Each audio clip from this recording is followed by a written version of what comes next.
The busiest week in the National Lacrosse League so far this season is over, and boy, was it an interesting one, Pat Gregoire. Welcome back to another edition of the Off the Crossbar podcast. He is Pat Gregory. You can find him on Twitter at @pgreg. You can find me at Teddy Jenner. That is my name. You can find us at OTCB_podcast or on the Instas at OTCB podcast.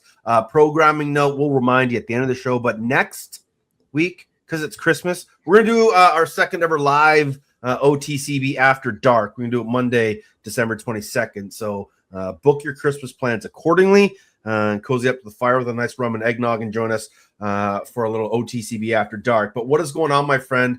How the hell are you? Happy holidays. Happy holidays. Merry Christmas to you as well, Teddy. And I'm doing great. What an unbelievable weekend. Absolutely packed to the gills. We had our Friday night game in Ottawa. We had a bunch of games on Saturday, including a afternoon game in Philadelphia, morning for you, I guess. And then Sunday Fun Day, the best two words in lacrosse. It was an awesome week, a lot of upsets, a lot of great games, and we got a little bit of a come off, not quite as big as the schedule as we had last week, but I still think a lot of room for some crazy action this upcoming week for week number 4. When you look, we got some interesting stories we want to talk to you about last week, but I want to ask you, what is your biggest takeaway after week 3? My biggest takeaway for week 3 is that the 2025-2026 season might just be the year of the goaltender.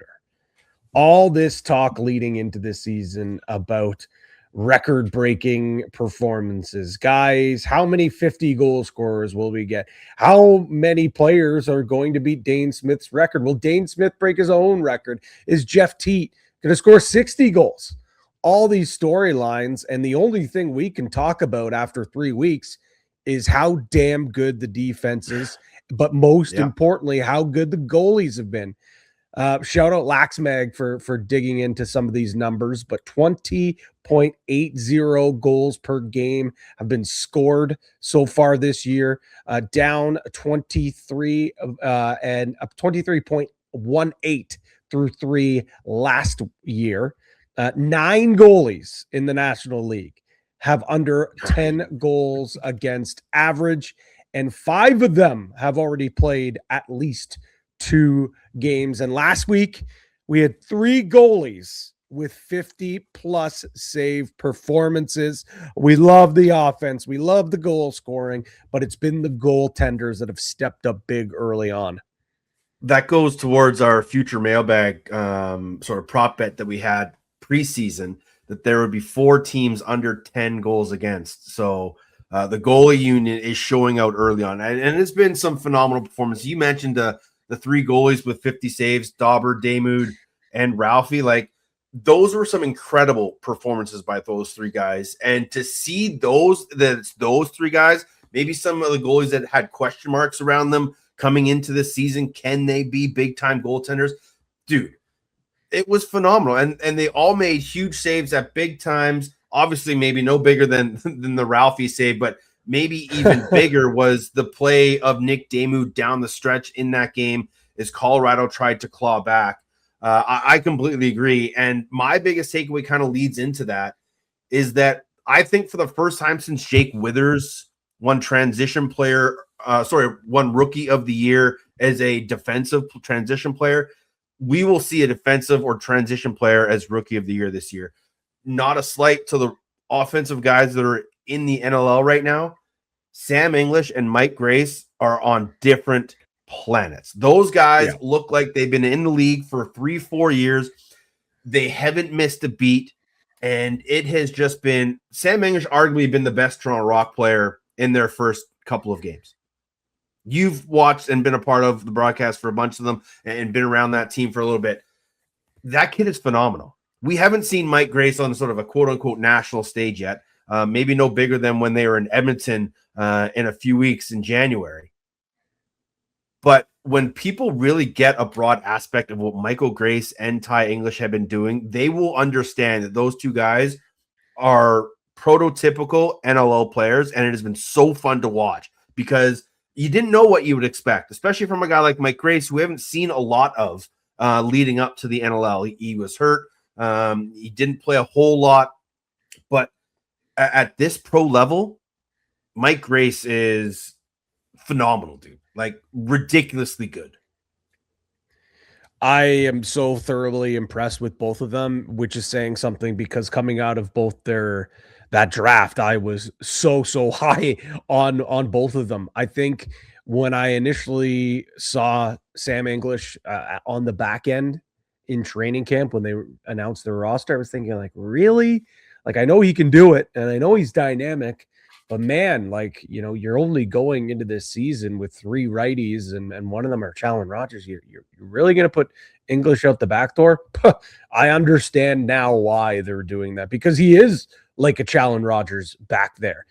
His goal was absolutely disgusting. That little jab step takes the rack and, a little twister finish to finish. And I would be surprised if we see him as an offensive player at some point throughout his career, but he's just so dynamic out the back end. He has been phenomenal. And Mike Grace as well has been so strong, so stout. But the thing that's impressed me, I didn't realize or didn't think he was going to have that big of an impact transitionally to start, to be quite honest. Averaging 3 points a game so far through 2 games. Maybe it slows down, maybe it doesn't. But I always saw him more as a strong, stout defender, a shutdown guy that could move the ball in transition. And when he gets in transition, he can make you pay. But he's driving that bus. Him and Jacob Hickey right now out the back door they're just so much fun to watch. It's like up, down. They have been a lot of fun to watch. But I will say this, Teddy, I agree. Those are my 1A, 1B right now. Yeah. Pat Kavanaugh kind of just came out onto the scene and was like, let me throw my hat into the ring here. Six points in just his second NLL game. He played 1 game last year, so he is eligible to be Rookie of the Year. I wouldn't be sleeping on old Pat Cav just quite yet. And of course, Hiltz and Kirst, both them leading Toronto in scoring. Yeah. But I'm with you, man. I'm with you. It's about damn time. Give some love to the defenders. Give some love to the transition players. And I think that's the one thing that we're going to get a boost from these guys like Grace and like English, is they're going to have the numbers to back it. It's not just the eye test, which we've seen with some of these other rookies before. Their numbers are eye-popping. So whether you're a stats guy or an eye test guy, it is undeniable that these 2 guys are on a different level right now. The other sort of major news story that comes out from last week is one of my favorites. Dominique Hartley became the first female on-floor official. I know there were some people trying to fine-tooth comb with what the graphic said and what the broadcast said and what she technically was making history at. Other females have been score or shot clock operators before in the penalty box. That started a couple years ago. NLL has done a good job getting more females in that position. This is the first on-floor part of the 3 official crew that Dominique Hartley was down in Georgia, and she did a phenomenal job. She looked completely comfortable out there. She commanded the floor. She did an incredible job communicating with the players, making sure, as every official should, that the floor is safe, the game is played properly, and at a high level. I thought it was phenomenal. I'm sure she had she earned it. She's been working hard to get to this role. She did a couple of preseason games up in Ontario during the preseason, I said, but I just love to see it. It doesn't matter who you are, where you came from. You put the work in, and you can become a ref at any sport. And Dominique Hartley breaking barriers, becoming the first female on-floor ref. So kudos to her. Shout out and great job. And like I said, I'm sure we're going to be seeing more of her. But I just want to make sure we got that out because just, it's something you don't see a whole lot. Obviously, other pro sports are adding females into their leagues. And this is just another step for women in the National Lacrosse League. Yeah, it is phenomenal to see, and it's great that another role model is out there. We know all the amazing things that Mackie Jenner was doing with her breaking barriers. Now we have Dom Hartley doing the same. And just goes to show that there is a place for females in the game of lacrosse, in the National Lacrosse League, and pro sports, all over pro sports. I will say this. I do know that, yes, she has been putting the work in. I had the pleasure of having her officiate one of our games up in Akwesasne in the playoffs against my Ironheads team. That's not an easy task. I know the NLL is the pinnacle, but going in to the Turtle Dome for a playoff game in a two-person system. Maybe a game down in Georgia seems like a walk in the park for her after some of those games that she's done. She's done up there. So, but no, in all seriousness, she's a tremendous official. And I think that it was well deserved. Probably won't be the last time we see her on the turf. And I think it just paves a path for more of these other officials to make their way in the game. Let's spotlight you talked about just the play of the goaltenders as of late and how strong it's been. On the opposite side of that, the anemic Oshawa Firewolves offense has just been a head scratcher. They released Kyle Jackson this week. They activate Corson Keeley. They put up Howie Francis to the practice roster. But the bigger story, Patty, is overall lack of goals, and there's some very drastic numbers here. It is jaw-dropping, to be quite honest, Teddy. I know there was a lot of stats that were rolled out here. We're going to be talking a lot about it on our show this week, leading into this game about Oshawa, because when you look at all the offensive weapons, the young weapons on that, it doesn't really make sense. But they're making history, and not for the good things. Fewest goals in back-to-back games. Right now it is Oshawa with 7. In December 2025, obviously. Buffalo, this is nuts. 8 goals scored between the Eastern Final in 2009 and Game 1 of the 2010 season. Toronto, 9 goals, and that was last year in the fall, November and December. And then there's a few teams tied with 4th. Colorado, 10 goals scored back in 2010. And then Edmonton with 10. And that was back in 2008. Yeah, we did. We were terrible. Yeah, we did. Yeah, we did.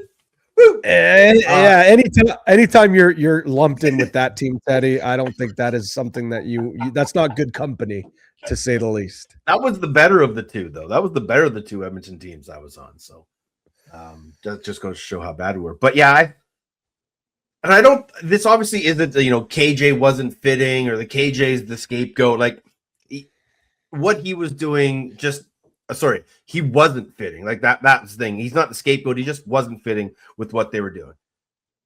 But what is working? Like nothing's working. Nothing's fitting for this offense.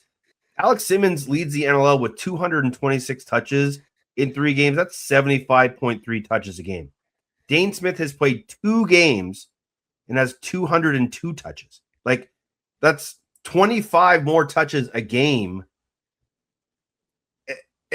That can't be. Like if he's going to be your number 1 guy, he has to get the ball. And maybe if we had an idea of sort of time on floor, we could see how much offensive zone time Oshawa has been playing in some of these games. So maybe they've been playing a lot in their defensive zone, so their old guys aren't getting as much touches, Patty. But still, if you're going to be the number 1 guy, you got to command the ball, and everything's got to go through you every time you're on the floor. Your touches have to get up. Your offensive production has to be better. And it's not there right now. And Oshawa they don't have it. I don't know what it is, and I hope they can figure it out, because this is a great offense to watch. But are they too small? Are they too young? Do they not have enough? Like they have all the, like they got a jam guy, they got shooters, they got ball carriers. They don't have any dominant one in any of those facets.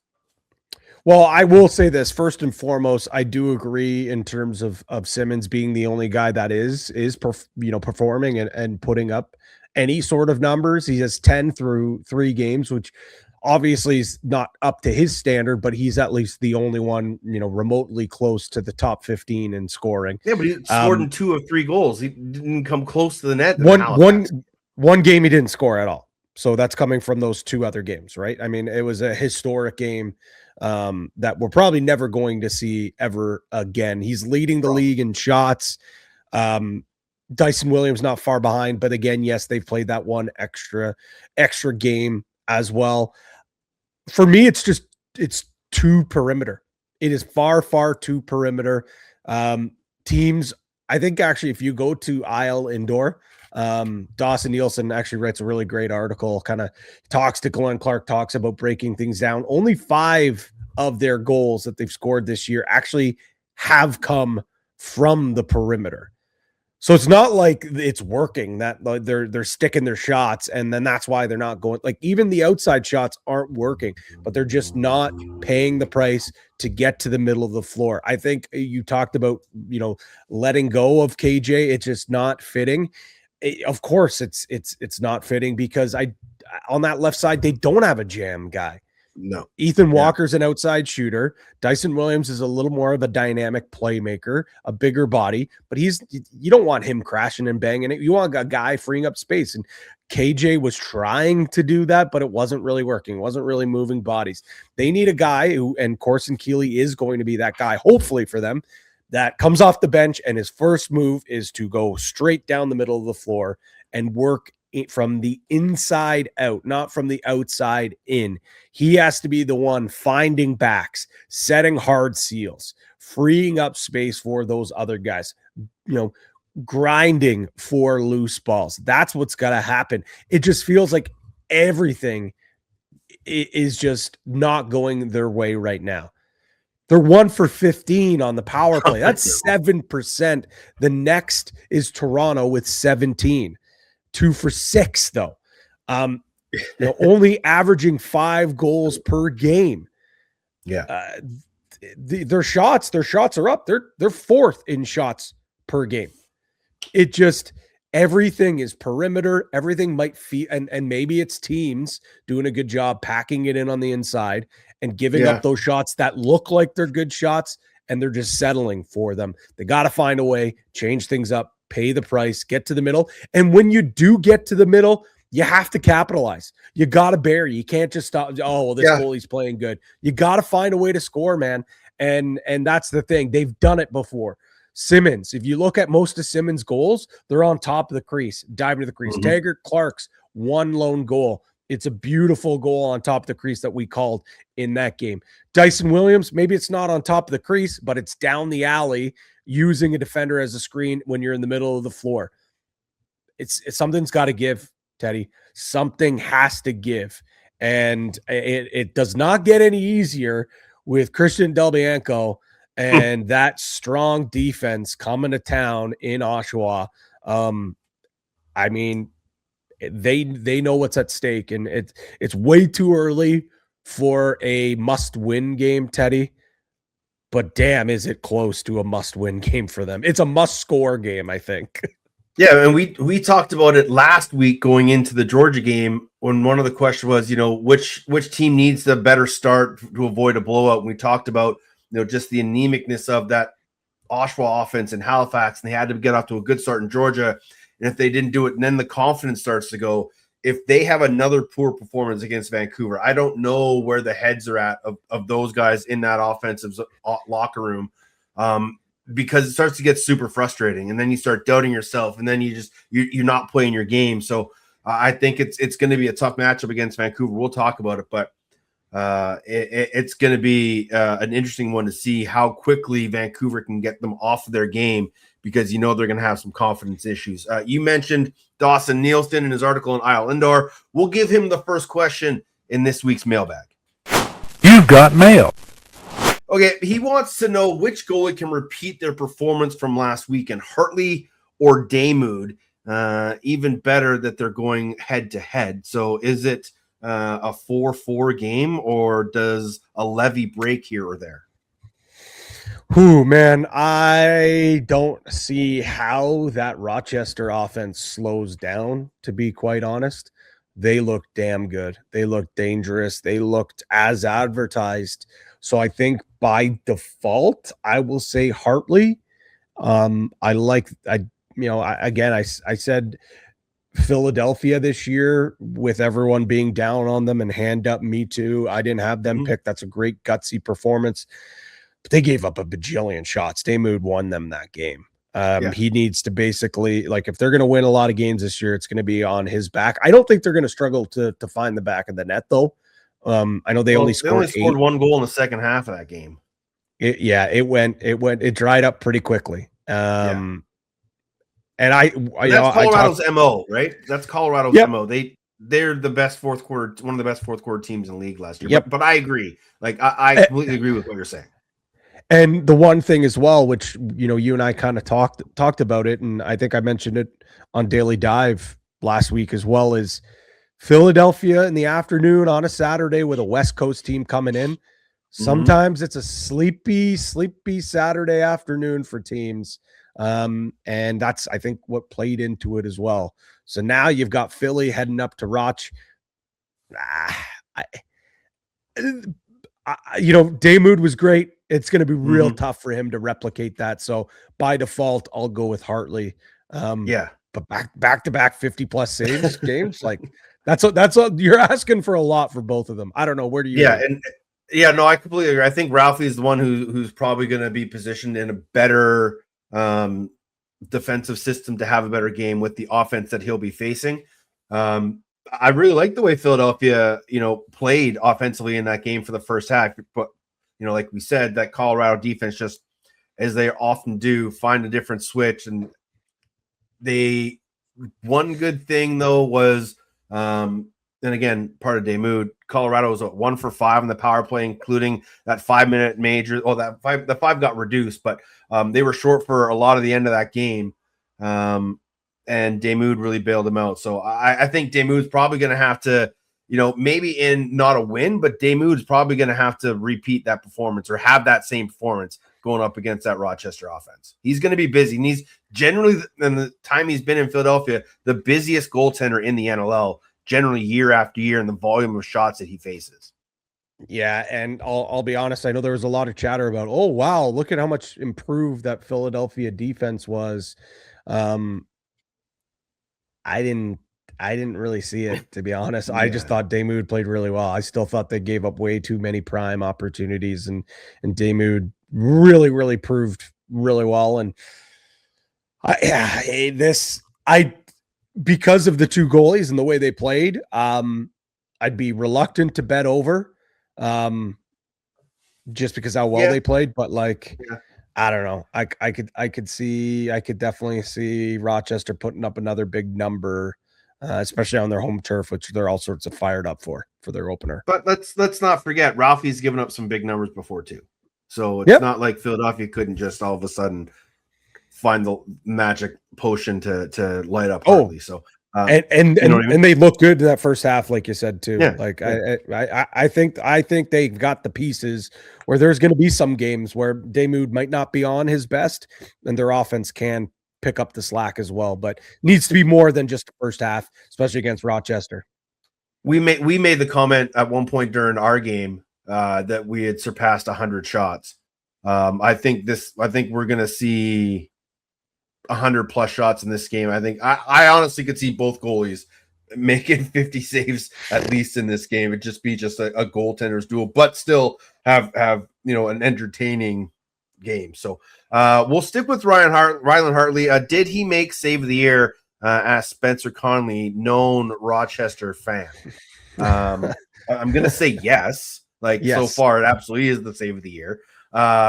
Rob Josie made the comment somewhere on social media that he probably never should have been in that position, just willingly chucking that ball across the floor while he's 15 yards away from the cage. But so yes, he has so far made the save of the year, and it might be tough to beat it. But Alex Bouquet made a hell of a save in that Vancouver game. And this, as we've seen, the goalie union is not happy with giving up goals this year. So we're probably going to see some doozies. It made ESPN SportsCenter top 10. I have a gripe. Am I allowed to gripe? Gripe away.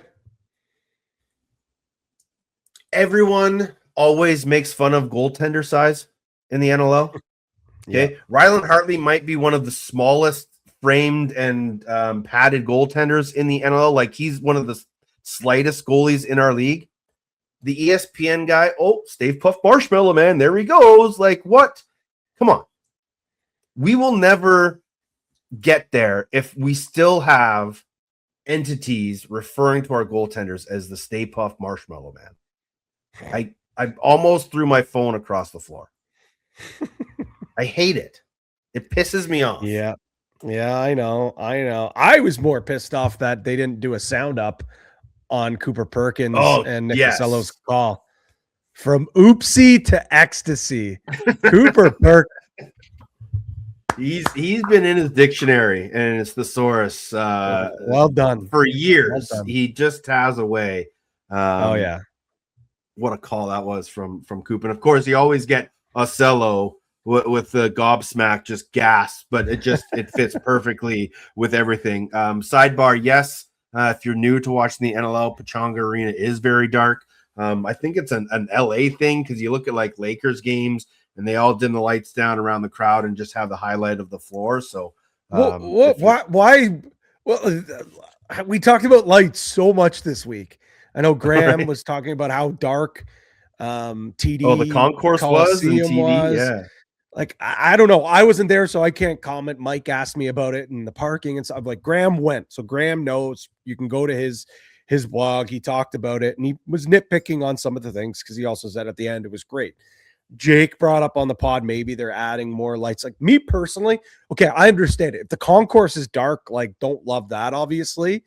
But like the walls are dark, the seats are dark. I think they're going for more of that, like Staples, or what do they call it? The Crypto Arena, like the Staples Center, Madison Square Garden, these iconic basketball courts where the court is super bright and the seats are all dark.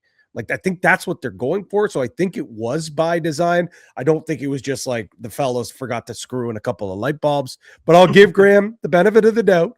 I am sure it was also other areas in the arena that were dark and dungy as well. If it's just, as long as you can see like, I thought it looked good on TV. Like, I thought it looked great, but okay. Maybe I'll give him a pass, Graham.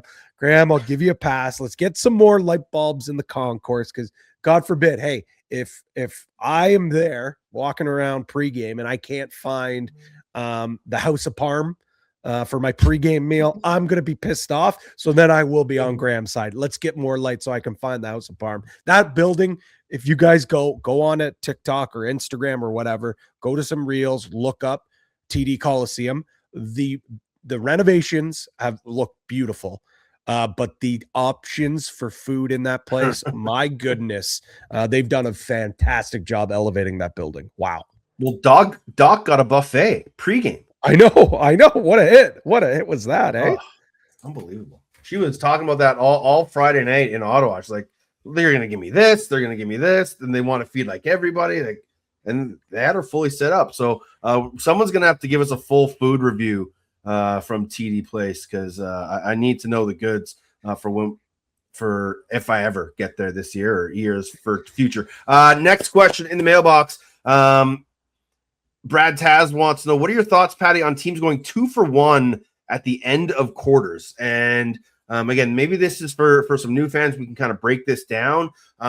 So give us the thought process by it and the strategic moves behind 2-for-1. So you'll see it, and I've seen her. People are like, "Why did that guy take that shot? Early in a shot clock." Well, basically, the line of thinking is, let's say there is 35 to 38, 40 seconds ish left in a quarter.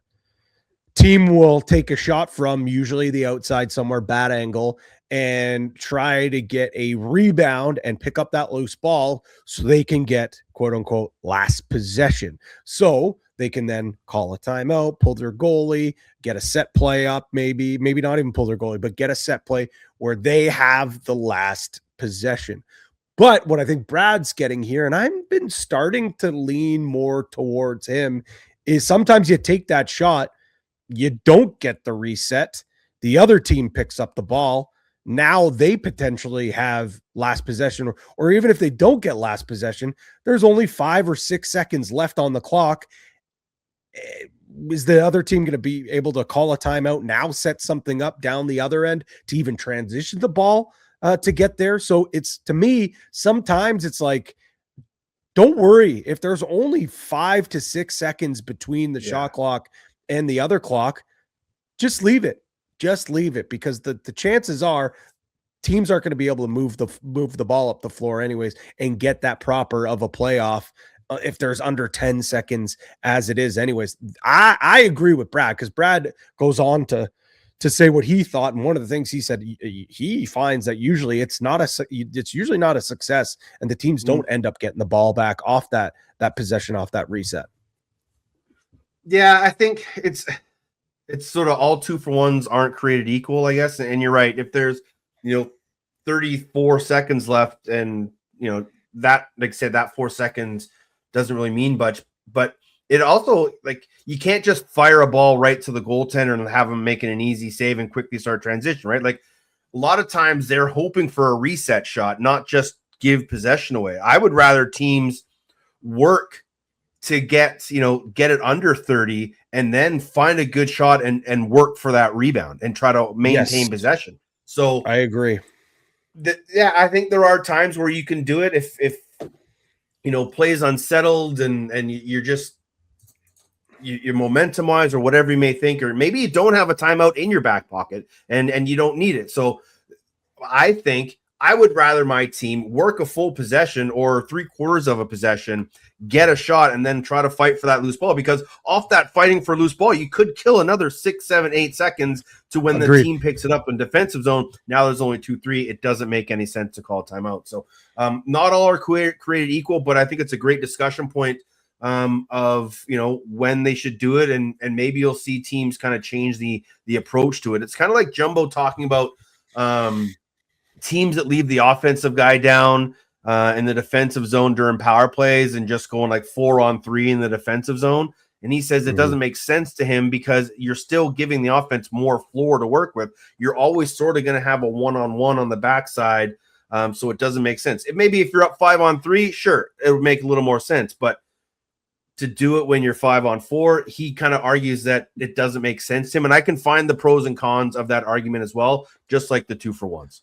I think it's honestly, and we see it in all sports, but lacrosse, a lot of it is like a copycat league. Like if it works for one team, then another team's going to try it. Maybe it works in summer ball and you see it leak in. Like the one thing that I've noticed is, again, and we talked about it on Loose Mesh, and now we're seeing even more teams go into it and adding wrinkles into it, is on the power play, I was saying, well, last year, Halifax and a few other teams started to go with the 2-3-1 set where a guy on the power play is in the middle of the floor. Well, now we're seeing a lot of teams with having a guy behind the net and still another guy in the middle of the floor. We're now also seeing, we saw it last year. I think Oshawa did it when they were in Albany on 5-on-3s. Instead of keeping the guy at the center line to avoid the over and back, and just go 4-on-3, they send a guy behind GLE and have him behind the net. Yeah, because now he's a threat of the dunk. Now the threat of the dunk is there. You mentioned leaving the guy back. There's all these little wrinkles. 6-on-5 play, or 5-on-6, I guess you could say, when you're looking to kill clock at the end of the game.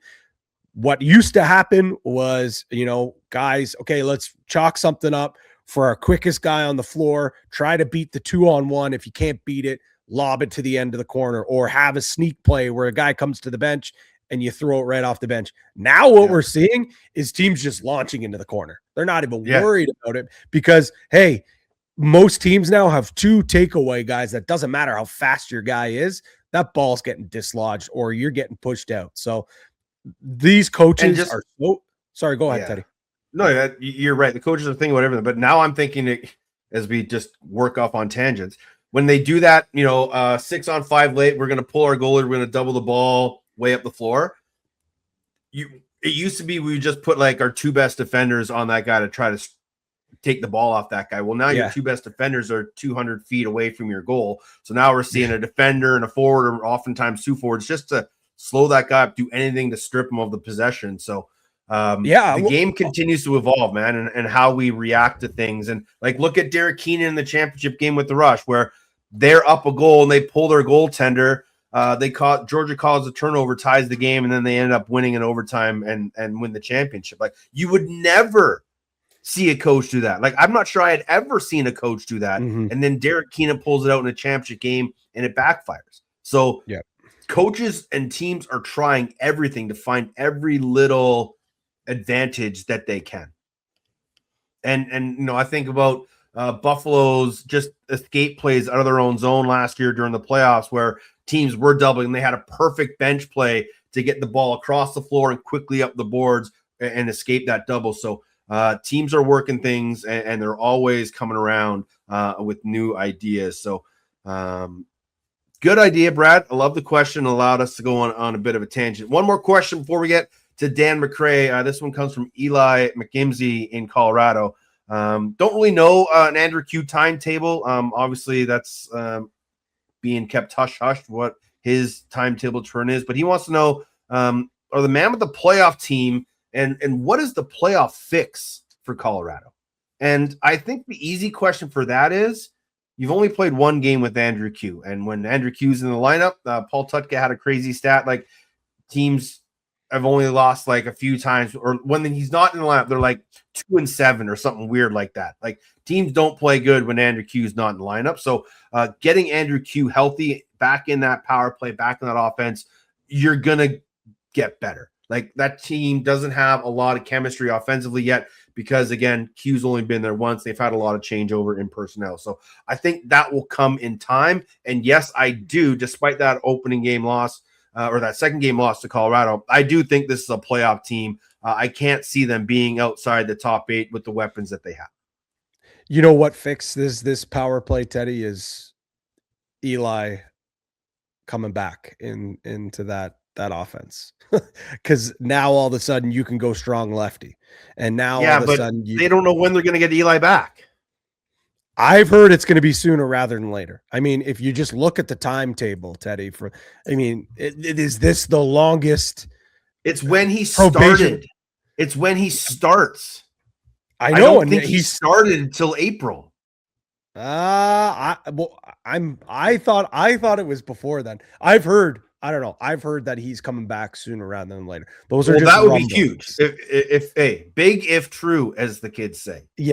So if that's the case, let me cook here for a second, okay? Because I think they've been using Braden Saris on the top of the power play a lot. They tried different things. We saw in Philly as well too, but I think they will be a much better power play look if they can go strong with the lefties. You've got Eli, you've got Q, and you've got Malcolm, and all three of those guys are good enough players where they can play the top two. Like, all three of those guys can be the quarterback at the top as well. So for me, and then, on the other side, you still got Lee. If you want Saris to be on that power play, you can have him working in. Maybe he's a crease guy. Maybe he's the shooter, and you have Lee on the crease. The options just look a lot better. McIntosh, he can be that crease guy, setting those hard seals, rolling to the middle, whatever it may be. I just think that the way that they're constructed, they look so much better going strong lefty. Just their personnel right now, I don't know if they can really, really do it or not. No, I completely agree. And, if they have to use Jalen Chesterfield a whole lot in that offense, I don't know if it's going to be too successful down the road long term.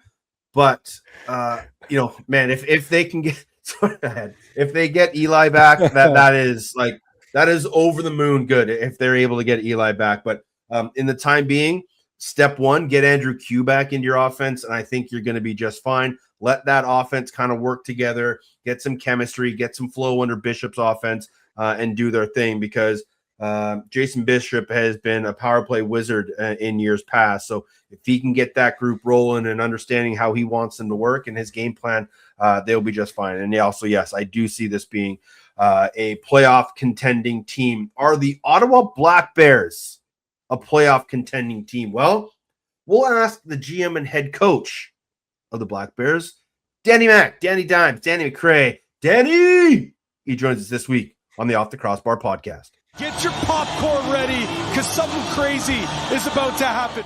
Jeff Teat scored, what was it, .500 in his NLL career, and his head coach and general manager got his first win. But that doesn't mean he's immune to the GTA traffic. He joins us from the car on the road, coming home from the 9 to 5. It's Dan MacRae. How are you, brother? I'm good, thanks, guys. Appreciate you having me on. No problem, man. Happy holidays. Were you able to get any Christmas shopping on your lunch break at all? Absolutely zero so far, but we're going to Vegas tomorrow morning. I heard there's some good shopping there, so maybe we'll squeeze some in.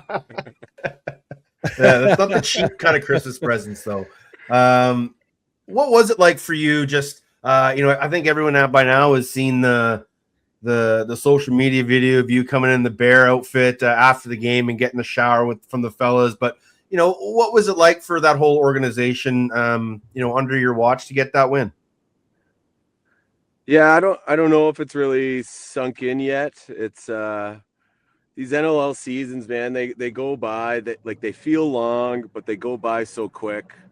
Especially with in our league, everybody's got full-time jobs, so it's hard to take a step back. But with us having a Friday game, we actually did a team building activity on Saturday. We went to the local Ottawa Boys and Girls Club. So being in there during the holiday season, and seeing all the guys interacting with the kids in there, that kind of gave me a little moment to reflect, and it was super cool, man. So appreciative. I had a great chat with Eric Baker, just being able to reiterate that to him, how appreciative I was of the opportunity.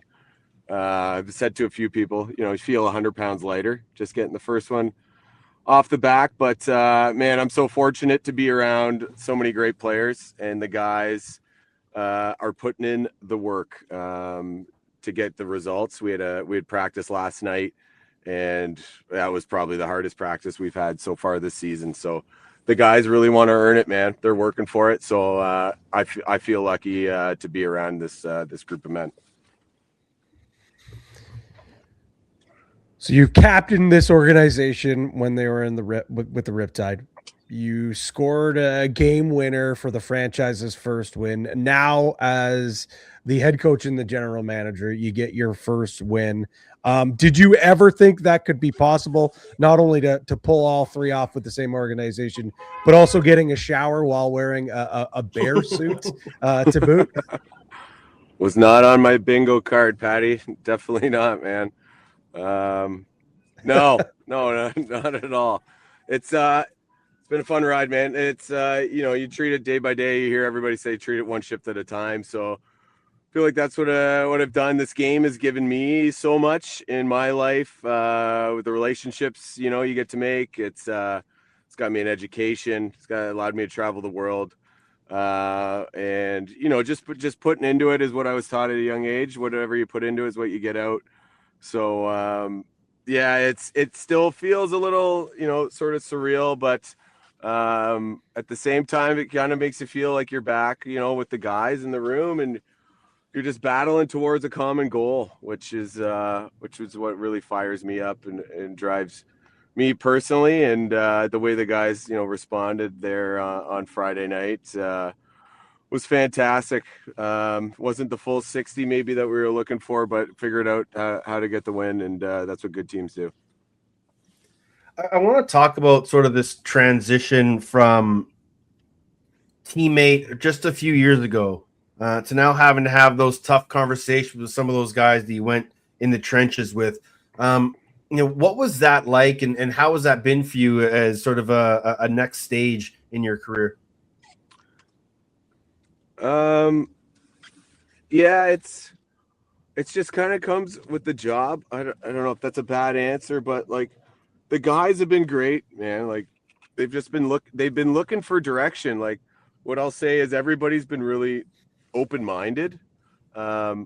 there's nobody in that room or this organization that's like, nah, man, we know how to do things, right? We know how to figure it out. Mhm. And I've been the guy in there that's like, hey, like we're trying to figure it out. So I think I don't know, what's not that I'm saying I have that answer, but I've been in a group, fortunately, in this league that has won before, with the Roughnecks in 2019, and was lucky enough to be coached, by Kurt Malosky and around guys like Dane Doby and Curtis Dixon and Christian Del Bianco. So I know what we did that year. I know what we did, the 8 years previous to that year. So I've just tried to take from so many guys that I've learned from in my life, and to apply it to this, and to just be honest with guys. It's just, I think that's all guys want in this age of the league, is people to be honest with them and to communicate. And that's what I've learned through my years of coaching junior in the last 9-10 years. Is so that's it, man. There's no games here. We just want what's best for everybody and what's best for the team. You're in a very odd position, and one that we see in the National Lacrosse League maybe more than most, and that's the double role of head coach and GM. And you're in your first year doing it. Derek Keenan's in his 1 millionth year of doing it. Do you soundboard off those guys in your early conversations with some of the other GMs? And I know you have a great relationship with all of those men, but do you kind of see what's worked for them and what hasn't, and how you approach this role? Yeah, what I'll say is what's unique about our sport, and you guys know it as well, and probably anybody that's listening to this podcast knows it, is what makes our sport so great is the circle, is the community, and how much people do look out for each other. And not that I'm saying other GMs are looking out for me and making sure I'm successful, but just the amount of texts I had, from other GMs in this league, and just said, hey, if you ever have any questions about anything, just reach out anytime. And I've taken them up on some things, administrative stuff, how to use this system, or what's the timeline on this or that. So, yeah, I feel so fortunate, man, to have people like that. The Kurt Maloskis, the Paul Days have been great. The Bob McMahons, the Mike Boards, there's so many great people in our sport. And it's great to have those resources. When it comes to competitive advantages, maybe, things get a little bit tighter. But even at the league level, like Mike McClellan is in there, with the league ops. And I got to play with him for a year in Senior A. And it's just great to be able to talk to somebody, almost like an old teammate. But, he's giving you direction. He wants you to, to make sure everything's done right. So, yeah, I think what makes our league unique and so great. You were able to come into this opportunity as a head coach, GM, with a blank slate, and could bring in some of your own staff, and you did that. You bring Dylan Evans on as your offensive assistant coach.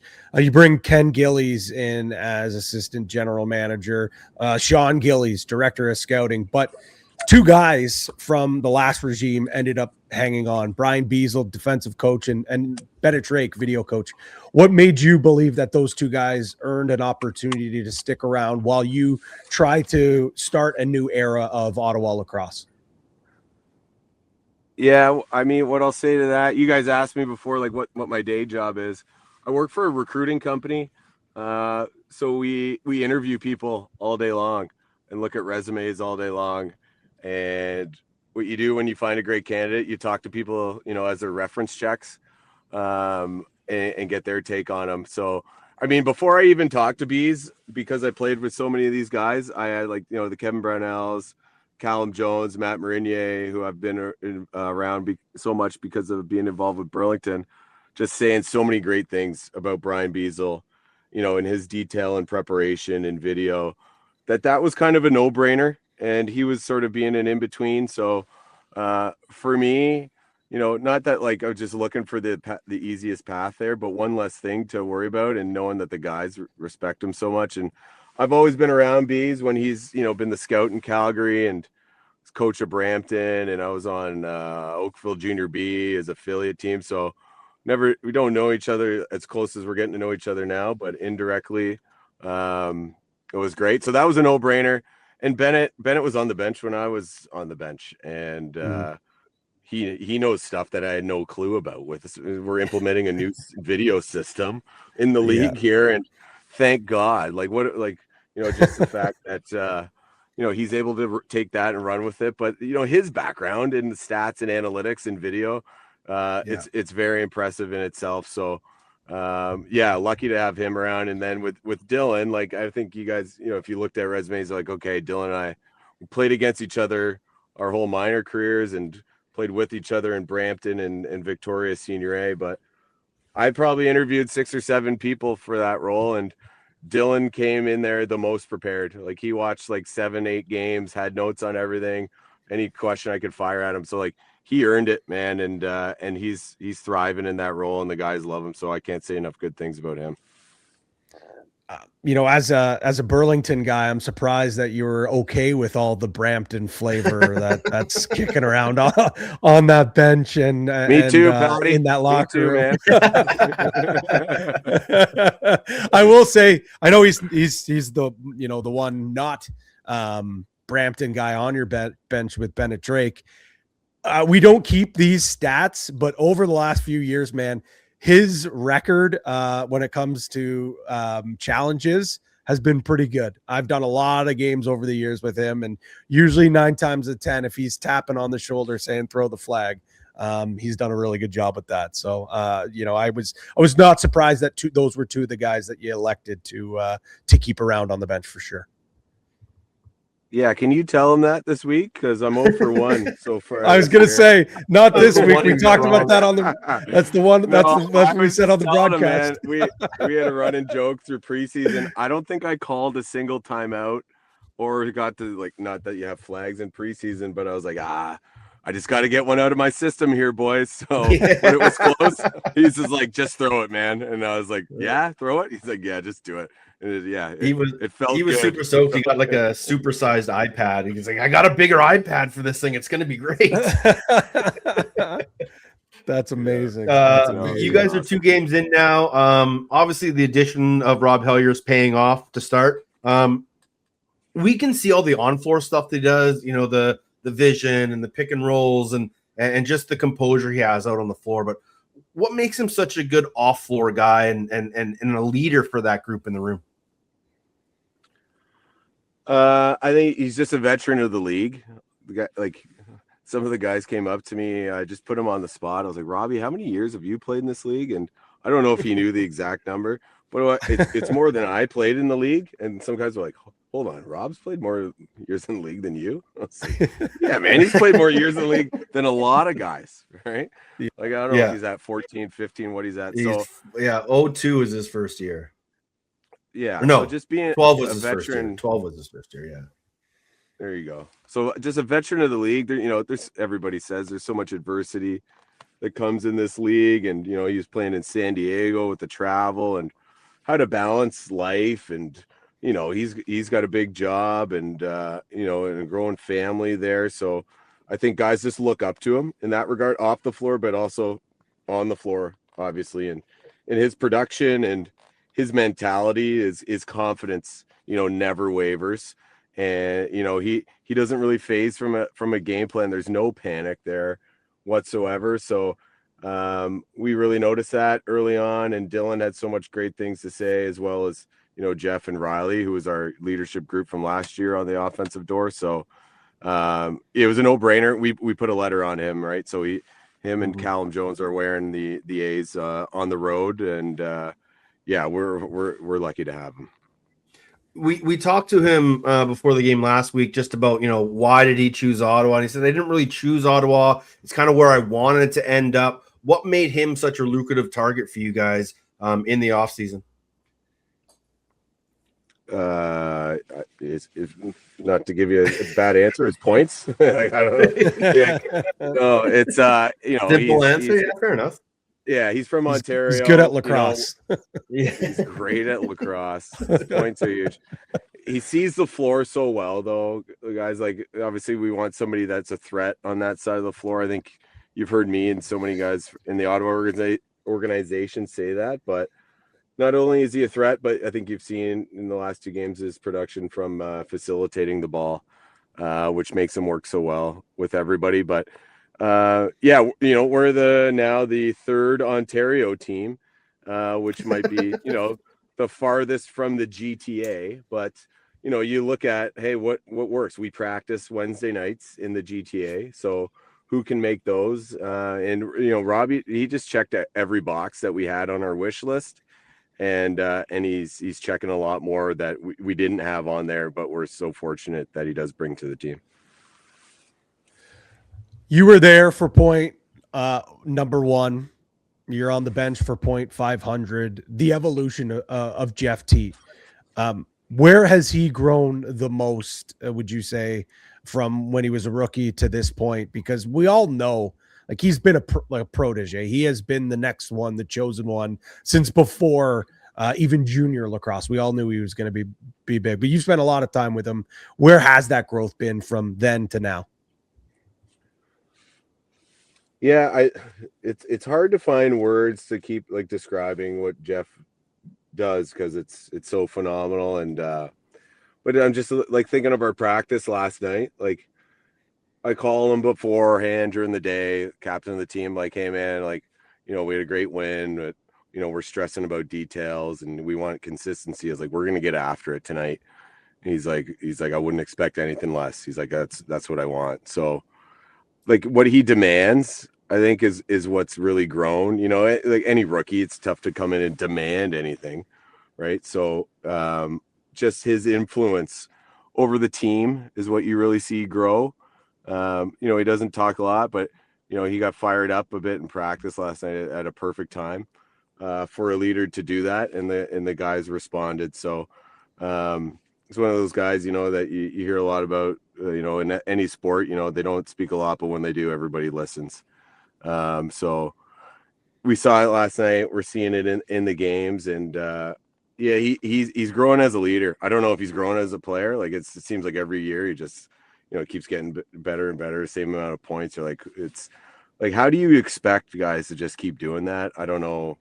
That's realistic or of this world. It's absolutely unbelievable what he can do in the point production standpoint, but him as a leader is what I really seen him growing as, and guys, buying in and following him, and nothing changes from his practice level, to his game level. And I think that's a big reason of why he's at where he's at today.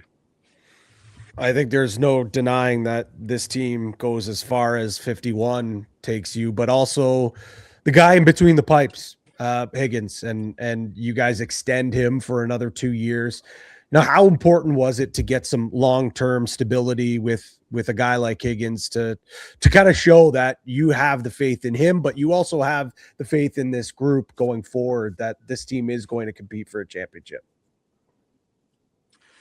Yeah, it's huge, man. You look at any of the stats that anybody pulls from the last couple of years, Higgy's in the top 5 of everything for goaltenders. And been around lacrosse or most sports that involve a goaltender. You only go as far as your goalie, so you gotta have a good one, and we're so lucky to have a great one. That you'd be crazy to not lock him in. And I know you guys brought up Sean and Ken Gillies there earlier, and having Ken there as an AGM, it's been great to sort of. It's tough to draw a line in the sand. That's one thing. Some of the coaches and coach GMs have told me you need to have somebody to talk numbers and contracts with guys. It's tough to do that, and then demand stuff from them on the floor at practice in the game. So Ken's really taken over that role and embraced it. So he's the architect of doing that with Higgy, but not to take anything away from what Ken had to do, but Higgy was so great to deal with, man. He loves being here. That's a testament to the people that were all involved in this organization beforehand, and the guys on the team that are involved. Angus Dinley doesn't get a lot of love. It's our goalie coach. He's at every practice. He's cutting so much film for Higgy. Higgy watches an absorbent amount of film. It's insane. I think he clocks every shot that everybody in this league takes. It's insane. Wow. So imagine clipping all of that. So he loves the love that he gets from the whole organization. I'm lucky to just be able to step into that, but yeah, we'd be crazy if we didn't want to keep him around. And I think you saw the result of, him feeling a little bit more secure for the next couple of years. I hope that was the case, but he was dialed in on Friday, so we hope to see a lot more of that. Does he have a sponsorship with like a tape company? Because I've never seen a goaltender tape his hands and fingers more than Higgy does. I don't know. That's a great show. We should call Brett Frude. Get a tape sponsorship. Do you know why he does that? I didn't get a chance to ask him because obviously we don't talk to goaltenders pregame or anything like that. But like, it's almost like a catcher's mitt, like a catcher's hand with all the tape around his fingers. Is that something he's always done? Do you know? Yeah, you don't talk to goalies beforehand. Neither do I, man. Just leave them alone. If it's working, let them do it. Yeah, touche.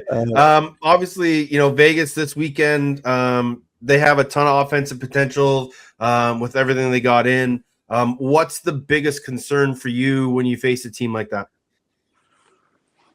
Yeah, the firepower that they added here, and yeah, we just got to be ready for it. Obviously, they didn't have Chase Frazier in there, so that's a bit of an unknown. There's some preseason film, but they got a new offensive coach, a guy I know very well. They're in Brett Hickey, so I know they're gonna have his guys prepared, and Willie is a great coach that everybody wants to follow, and you got a lot of new additions on the DN. So they're a new team that's unknown, and man, any team in this league, it's you got to be ready to go. So it's our first road game.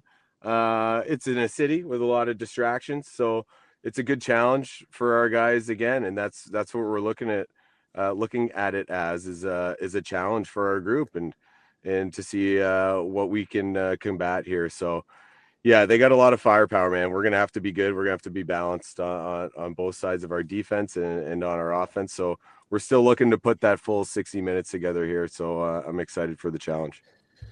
Well, I wanted to follow up that you're still hunting for a full 60. I feel like teams all season long, it is so difficult in the NLL to play a full 60, but the 6-0 runs, how the heck are you going to be able to stop this? Now, 2 games in a row where you guys have gone on a 6-0 run against, at least this time you guys were able to combat it with a couple runs of your own, but how do you avoid some of those runs, especially, like you said, on the road in a building that has proven to be a little bit tricky to go up in? Yeah, I mean, without giving anything away, you just try to manage momentum, man. You hear so many people talk about it's a game of runs, it's a game momentum. So if another team has it, you try to break it. If you have it, you try to stay with it. I really like the way that we started last game. So we put a lot of emphasis in the way that we prepared in first warm-up, second warm-up, and our leadership group did a great job of making sure that all the guys were ready for that.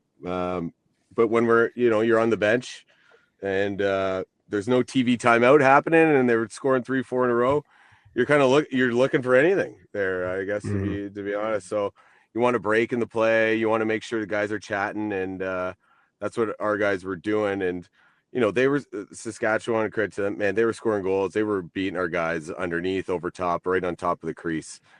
So we weren't giving Higgy much help there, so I leaned on the D maybe to take away more of the middle of the floor, protect that. So, yeah, any coach would love that to be responded to after one goal. So we're I don't want to give too much away, but hopefully we'll have some influence to help manage those runs this weekend.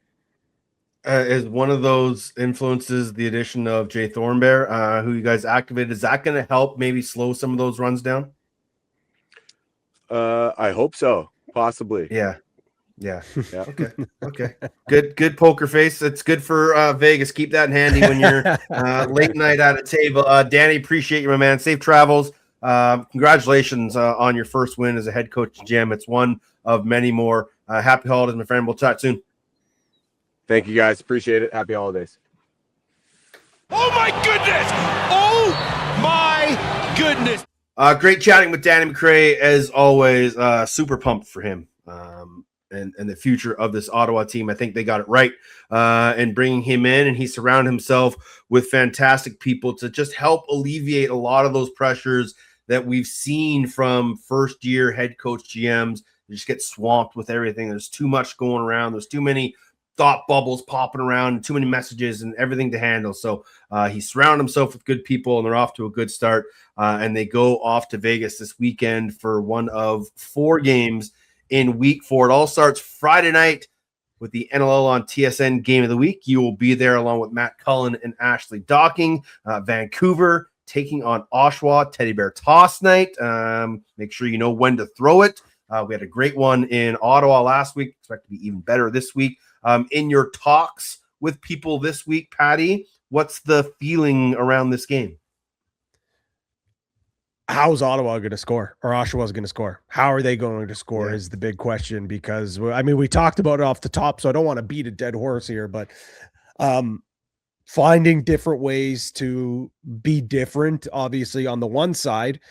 Talking to Kurt Malosky, though, but he said it, and maybe it's a little bit coach talk, maybe it's what he actually believes, but he, on our conversation, he's, Patty, they're due to go off. They're way too talented not to.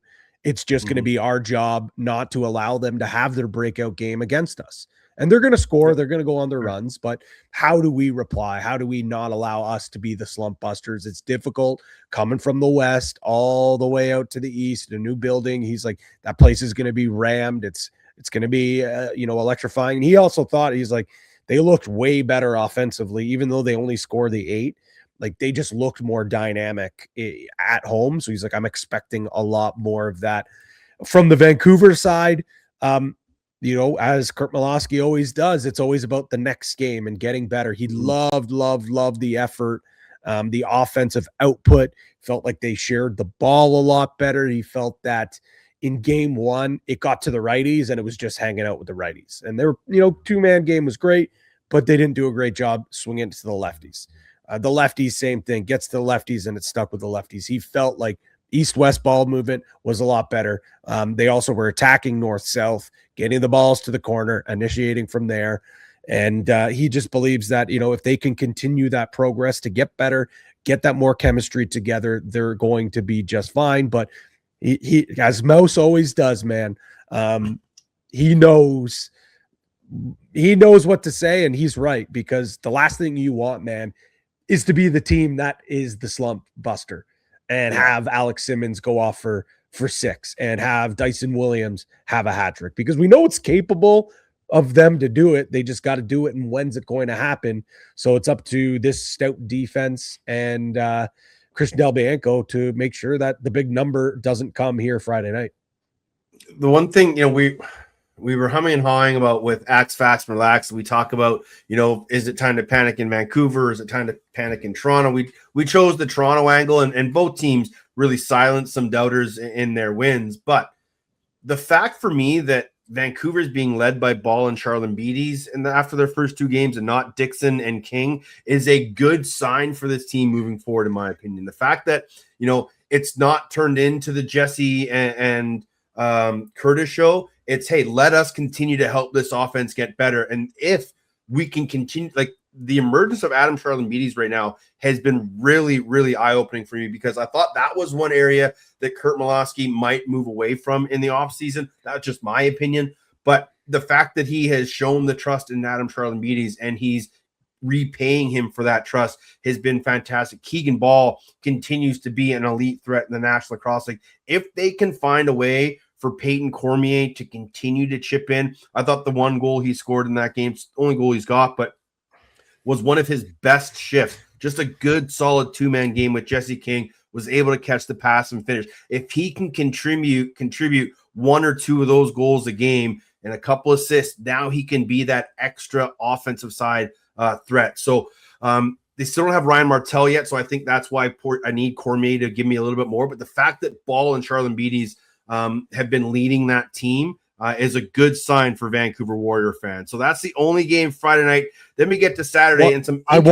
Sorry, Teddy. I want to comment on that, because you're kind of going down the same path that I was thinking with this group as well too. Is one, every single player that was dressed as a forward scored the other night, and yes, Keegan Ball and Charlin Beatties were kind of carrying the water. But when you look at the goals, it's pretty balanced all the way through that roster. Yeah. Keegan Ball's got 5, Charlin Beatties got 4, Dixon has 4, King has 3, Sheridan has 2, and then Cormier and Claridge have 1 each, and then a couple of transition goals with Tyler Garrison, which was awesome, an awesome moment for him. And then Shane Simpson and his good buddy Christian Delbianco hooked back up. So yes, Ball and Charlene Beatties are leading in points, but when it comes to goals, everyone's getting their touch. Everyone's feasting. And would it be surprising that, in 3 weeks we have this conversation and Dixon and King now are on top of the point scoring? Absolutely not. But I do agree with you for the psyche of the team, for Ball and Charlene Beatties now not to be like, okay, I thought we were the guys. Now the fact that they're still getting theirs, even if in a couple weeks King and Dixon start to fill the score sheet a little more, it will feel more like a team effort rather than 2 new guys are coming in. We're giving them the keys to the Ferrari, and it's their time to go around the track. Everyone's eating, everyone's cooking, and everyone's going to be happy. Yeah, Marcus Claridge, a little snake bit, just 1 goal on 9 shots on net, so he's another guy they need to get going, but he's too dynamic just to be sitting on 1 goal, so he'll get his as well, and it might just come Friday in Oshawa. Saturday night, Philadelphia at Rochester. We talked about this game a little bit earlier in the mailbag when we matched up Hartley and Damoud, but I thought that offense of Rochester, at times, I was like, oh, you know what, Fields isn't having a very good game. Then boom, he goes off for, he scores back-to-back and gets a couple of assists. Oh, I haven't really noticed Ryan Smith. Oh, boom. He barrels his way in. Oh, Lanchbury. Oh, there he goes. He just showed up again. But it was just over and over and over and repeated after attack after attack. I don't really see a weakness on that offense right now. No, man. No. Like, they scored 15 and Zed Williams had 0 points. I know. Might be the craziest stat of the weekend. Yeah. Terrifying. But I mean, it's not like he was a non-factor. Like, he's setting hard seals, setting great picks, battling for loose balls. He's going to get his, but you're right. Like, any night, like McConvey, is he putting up 9 a night? No, but he might have another big a couple games like that. Like, he looked unbelievable. Lanchbury, classic Lanch, just dishing out apples left, right, and center. I think I predicted 8 points for Smith. I was off by 1. Fields with 6, which is a fine night for him. That's not, anything. Like, he's had much bigger nights before. Thought Hogg only with the 2 assists, but he's buzzing around like crazy. Like, they're very deep with guys that can score. But then when you look at the bottom end of their depth chart with guys like Hogg and Waters, they know what they're supposed to do. They're supposed to free up space. They're supposed to do the dirty work. And when they get their opportunities, they're going to capitalize. This offense, I don't know if it was that the offense just looked so damn good and had San Diego just running all over the place, or if San Diego maybe were overcompensating for a goalie that was, fighting it a little bit. Whatever it was, though, Teddy, this offense, if you had any doubts about this team, if Hartley plays like half as good as he played, this is a team that can make a deep run with how dynamic their offense is. It's not the days of a couple years, a few years ago where it's 1 or 2 guys. No, everyone can contribute. And I think if Damoud isn't stellar from the start, this could be a long night, man. This could be a very long night.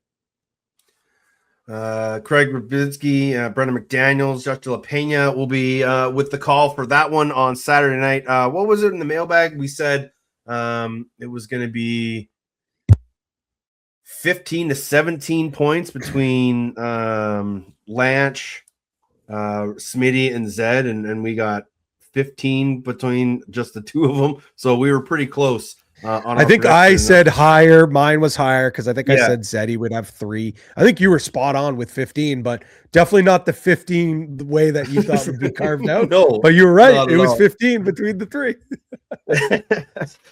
Second game on Saturday, Georgia at Saskatchewan. Let's everyone collectively together now. We're all crossing our fingers that the weather holds off in Saskatoon so that everybody can get into town. Evan Schemenauer sent us a picture of the roads, and they weren't getting any better.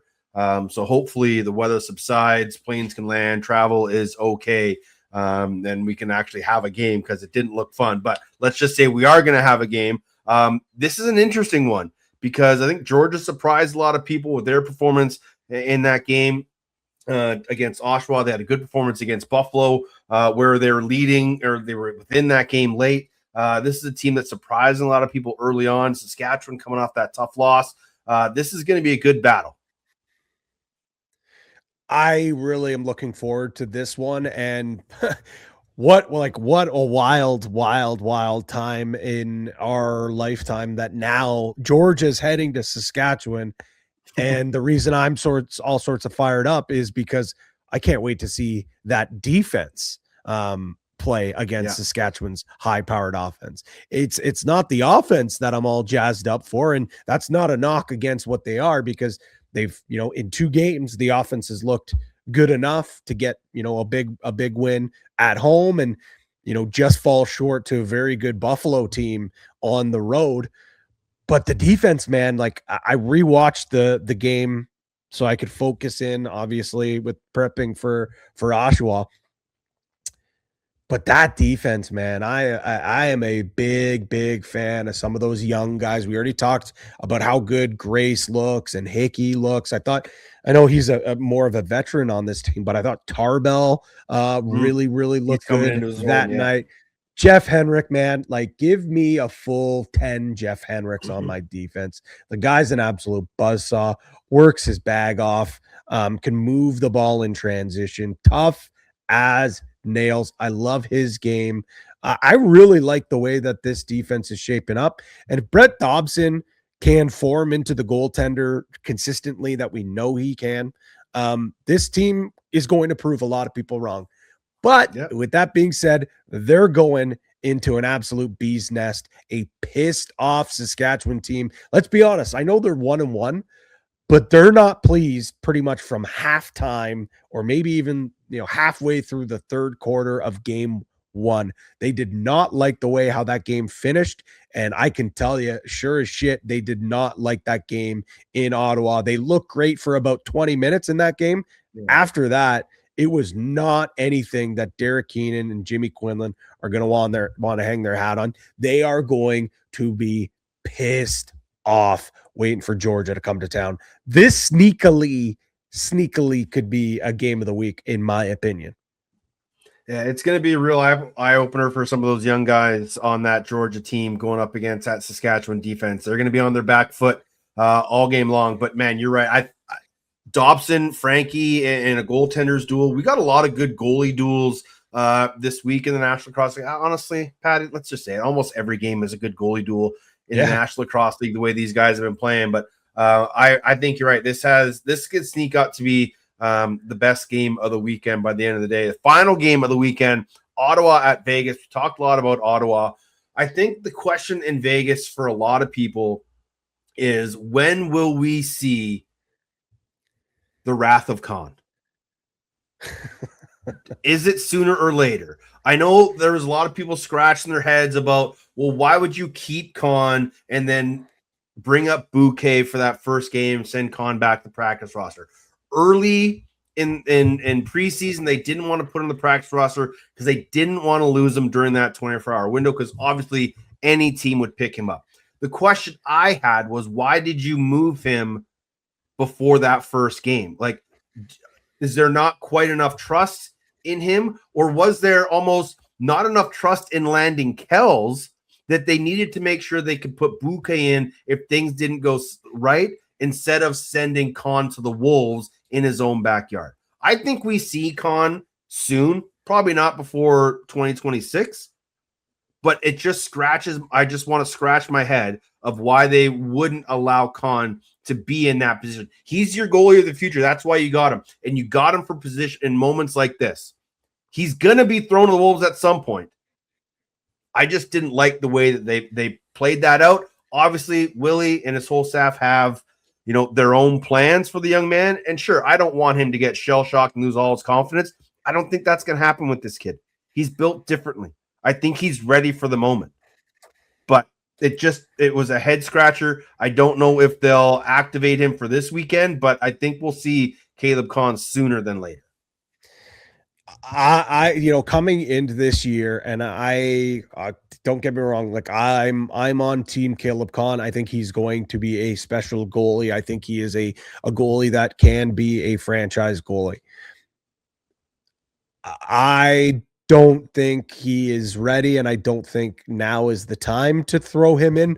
With that being said, I think we are going to see him because I just don't think the other two options are good enough to where Vegas wants to be or should be at this point.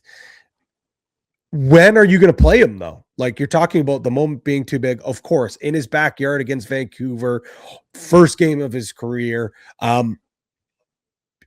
coming off the heels of a disappointing loss. Do you play him against Vancouver? No, absolutely not. That's not his. I don't think you start him. Okay, you're not going to start him, but like Kells gives up 4 in a row. At least throw him in for a 2-minute to give Kells a chance to catch his breath, and then put him back in. Well, here's the thing. I just think that the fact is that if they believe that that Kahn was ready right now, he would have been the backup right now. I think that leads me to show that they don't think he is ready right now to take over that net. But I want to go through their schedule because it's like it's not getting very easy anytime soon. So you got Vancouver on the road. Then you host Ottawa this weekend. Jeff Teat, ever heard of him? Then you travel to Toronto. Then you travel to Buffalo. Then you host Saskatchewan. And then January 17th, you host the Wings. At that point, it's what? 1, 2, 3, 4, 5. You're 0-5 at that point. And with the way that the season's been shaken down, that might be too late at this point. Are you now just throwing in the towel and seeing what you got with the kid? He's so young, man. He is so young. I think what the plan should have been, or maybe what the plan is one of these other guys are going to win the starting role, and Kahn is going to be a practice roster goalie. He's going to learn from these guys, and next year he will compete for a spot. Here's the reality. You knew what you got coming into this year with Landon Kells, Bouquet, and obviously, what you had wasn't going to be good enough. You went out and acquired better defenders. You went out and added to your offense to be better, yet you still didn't address the goaltending issue. And that, I think, is what eventually is going to bury this team. What I saw from Kells in only 33 minutes of play was a guy who is not an NLL goaltender in the starting position. And we know Alexis Bouquet can be a good stop-back gap. We know that he can, log minutes, but he still wasn't good enough. Nope. Maybe Kahn's the guy, but are you really putting your eggs in your basket if you're Sean Williams and this coaching staff that an 18-year-old kid is going to be the savior and get you out of this? I get it. These goalies don't grow on trees. It's not as easy as I can pick up the phone and call a GM and trade for a goalie. It's not that easy. I get it. I understand. And it's so obvious. And people have to realize that. I don't know this for a fact, but you got to assume he was working the phones at some point to try to get a goalie. Yeah. And it obviously didn't come to fruition, or maybe I'm wrong. And maybe they do really trust Landon Kells or Alex Bouquet to be the guy, or maybe their plan is just to score 17 or 18 goals a game. And we know how they didn't. They scored 9. And yes, Chase Fraser wasn't in the lineup, but how many extra goals really is that going to be? I will say this. Yeah, that's another can of worms. I will say this, though, Teddy, is when you take away the goaltender, I thought the defense looked a lot better. I actually liked the offense. I thought the offense looked a lot better. Thought Chris Cloutier was holding on to the ball a little bit too much in the first half. I thought Jonathan Donville, that might have been one of his best games I have ever seen. Poitras looked great. Webster had some jam. At the end of the day, though, it does not matter. It doesn't matter how good their offense doesn't look. It doesn't matter how good their defense looks. If you can't get a save, and you can't get a save when you're starting to get momentum, that's the worst part. That is the worst part, is you need the saves that need to be saved. You don't need Matt Vince in between the pipes. No, you don't need course Christian not. Del Bianco in between the pipes. You just need a capable goalie that can make the saves. So then when you start to go on a run and a goal goes back behind your goalie and so the defense, the heads go back and just energy sucked out. And I'm sorry, like, it has to be said. It just has to be said. It's professional lacrosse. You're paid to save the ball, and the samples. It's not a young budding goalie at this point anymore. And I know goalies take longer. The sample size is there, and I'm not believing that Landon Kells is a legitimate number one in the NLL. I'm sorry. I'll end on this. It's not getting worse if you have Caleb Kahn in between the pipes. So what does it hurt? His confidence. Those are your games. It said it's not going to hurt him. It's only going to make him be better. I guarantee it. We'll see. Those are the 4 games in week 4. Starts Friday on TSN. All the other games on NLL Plus, TSN Plus, and ESPN Plus, where you get them. So let's see if we can brighten everybody's spirits after we just crushed some dreams and check in with the Polar Bears over on Box Bets. Time now for Box Bets, your source for all the lines, odds, and props from across the world of lacrosse. Brought to you by CoolBet.com. Stay cool, bet responsibly. Hey, we're having a good day, lads. And we're still in the mix, baby. Buffalo cost us last week on the moneyline parlay. We had Toronto, Buffalo, and Vancouver all to win. The Bandits let us down for shame. This week's exclusive. It's a trend. I noticed a trend with the goaltenders to start the show. We're going to finish a trend with the goaltenders to end the show, Patty. Yeah, I love this one. When we put the polls out, I had a feeling that this one was going to win. I had a feeling that that's the way that people would trend. Although you talk about all the goalies, all the games to be under, I think it was 22.5, had some good results in the polls as well. But the people spoke, and this is probably one of the more unique exclusives that we have made yet. It is all on Friday night. It is Christian Del Bianco with 40-plus saves and 2 points. Put that all together, plus 400 exclusively at CoolBet. You will not find this parlay, this prop anywhere except for CoolBet.com. Boosted up the odds from, I believe it was 325 or 335, get it all the way up to a nice clean 4-1 number. And hey, if you're an Oshawa fan, if you think Oshawa's going to win, you pick them in who you got or Preston's pick, or they're on your parlay, that's fine. This says nothing about a Vancouver win. All we need is 2 apples, or maybe a goal and an empty netter, and 40 saves from Delbs. I love this one. This is probably the most fun parlay I think the fans have cooked up yet. Yeah, I think this is something we may kind of lean to in the future when we have good sort of number comparisons that we can do for different players. So head over to coolbet.com. You know what to do if it's your first time. Register, log in, put all your information there. Use that promo code OTCB, and the Polar Bears will match your first deposit up to $200. Get you a few extra Polar Bear bucks. And don't forget, every bet that you make upwards of $10, right? So it's got to be a $10 bet for Edmonton. It's every time you spend $10. So 2 $5 bets.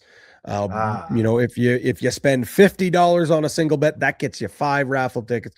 For every time on NLL betting you spend $10 in that week, you'll get a raffle ticket to enter you in the Best on Bets Edmonton competition.